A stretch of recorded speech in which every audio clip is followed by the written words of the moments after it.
I have finished week 3 of The Artist's Way. This week was a bit challenging. In particular, the topic of anger, shame, and the erratic nature of growth kind of triggered me in a little bit. I hate to say that because it sounds just so incredibly sensitive, but this week really felt much more internal, confronting what comes up in a way that you really have to be willing to lean in and look at it closely, which is not always easy. Week 3 is all about recovering a sense of power. And ironically, the first sense that this practice asks you to tap into is that of anger.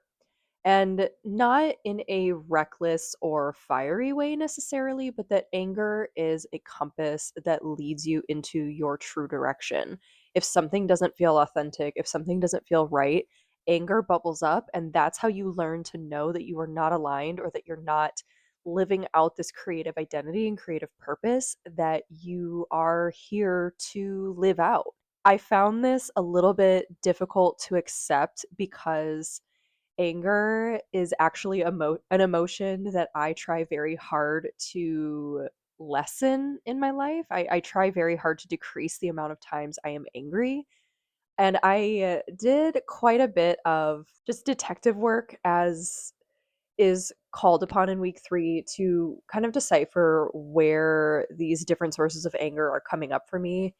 And if you are a subscriber, you will know that I lost my father to cancer a few years ago, and that brought about a seismic, dramatic shift in both me as a person and how I am showing up in my life. I still have a lot of anger about how that all went down, and that anger inevitably is wrapped up in my creative journey because, weirdly enough, that loss kind of was like a magnifying glass on areas of my life where I wasn't living my truth and where I had signed up to kind of act out a vision and a dream that really were not mine to begin with.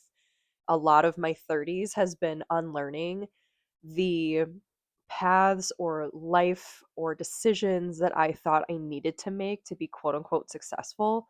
And really, all it did was disconnect me from myself. And so, with week 3, kind of jumping off into anger as this main source of information, I was definitely struggling. I was definitely struggling to disentangle my notions of anger as this destructive force and anger as a useful tool. I like what she says, though, that in terms of your creative journey, anger is meant to be acted upon. And by the end of the week, I saw that that was where the delineation lies for me, in that anger is not just an arbitrary reaction to a set of circumstances or events in your life. It is a force of action in our lives, particularly when it comes to understanding our creative journey and identity. And in a cosmic sense, the artist way always gives you opportunities to practice what you're reading and learning. And this week brought up a lot of chances for me to better understand my anger. And one thing she uses as an example is how you will witness another creative acting out or sharing work that was like an idea you had years ago, or a project you've been sitting on and not doing any work on, and then there they are sharing something that you were like, wait a minute, I have that in my drafts right now. And now that idea that you had, or that creative direction and vision that you had, feels stolen from you. Obviously, it isn't. You never put it out into the world. You have no right to claim it because you didn't sit down and follow that through. And I had multiple experiences with that this past week. Something that I don't share a ton on is that I like making mixed media collages, and it's something that I've done since I was a young adolescent. I find it incredibly creatively satisfying. And this week, I came across someone's work and I felt jealous of her for sharing her work, which was incredible. Incredible work. Absolutely stunning, beautiful vision. And seeing her share her work bravely, unabashedly, I immediately felt shame, which ironically is the next sort of stepping stone in week 3. And Julia Cameron says that shame is an unavoidable part of the artist's life. Witnessing someone else share their work that felt very familiar and recognizable gave me that understanding of the importance of sharing your work. And not everything needs to be shared, right? We don't have to sit here and just like, oh, I made this, so I have to put it out. But like, sharing that work is vital to the process. It is good to get feedback. It is good to be willing to undergo something publicly that in some way invites feedback. And shame, of course, is something that really amplifies that inner censor that she talks about a few weeks ago, which honestly, silencing the censor is a practice that you and I will be working on for the rest of our lives.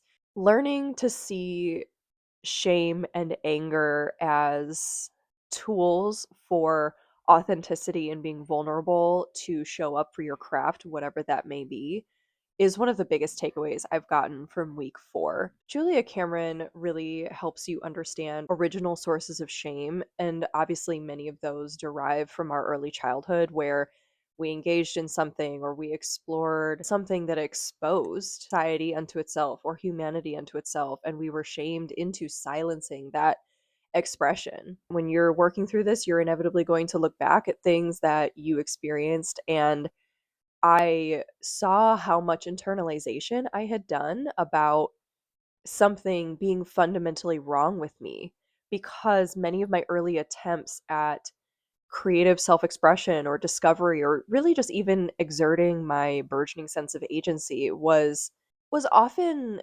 not given space. It wasn't that it was overtly criticized, but unfortunately I internalized that sense of wrongness as perpetually treating myself and my identity as a project to be fixed.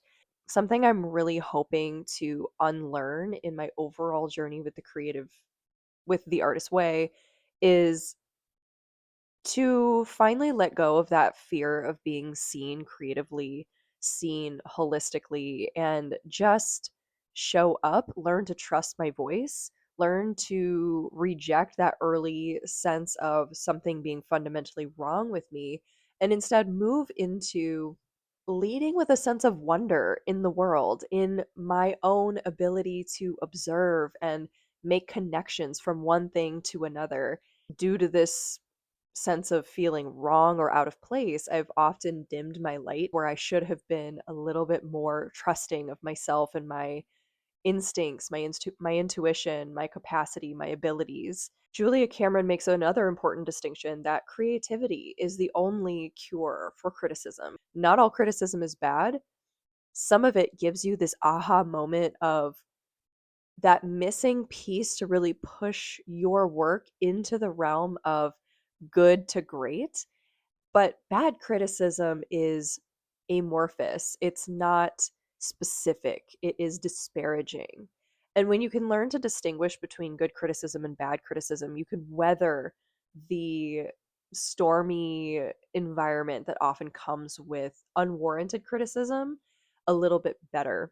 Bad criticism can be met with things like affirmations, returning to the basic principles from week 1, and reminding yourself that creativity is your birthright. You're responsible for nurturing it, and someone else's criticism does not have to dictate your confidence. It does not have to change your voice. It doesn't have to cause you to begin to go back to those original doubts that we were working through in weeks 1 and 2.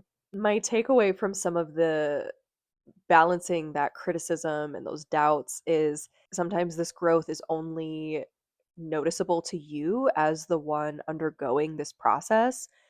I'm also allowing myself to understand that creative recovery and this journey of becoming is not a linear process, and that it doesn't mean that I will be endlessly productive, that I'm going to be constantly just like churning out new pieces, poetry, essays, writing, collages. True creative growth needs rest. You need to give yourself time to refill the well, for one thing. Being responsible with your creativity actually requires you to be engaged with the periphery of your life as well, like exercising, nourishing your body, taking care of your mental health, resting, spending time in nature, spending time with people who nurture you. One area where I saw growth this past week was just being able to more quickly identify when I was sinking into moments of jealousy or doubt or shame, and begin to see what the root of those feelings really were,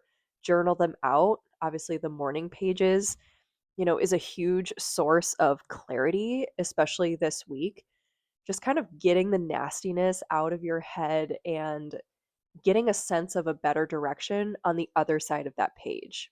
This week was definitely more about subtle shifts and not so much about big breakthroughs, and I think that's okay.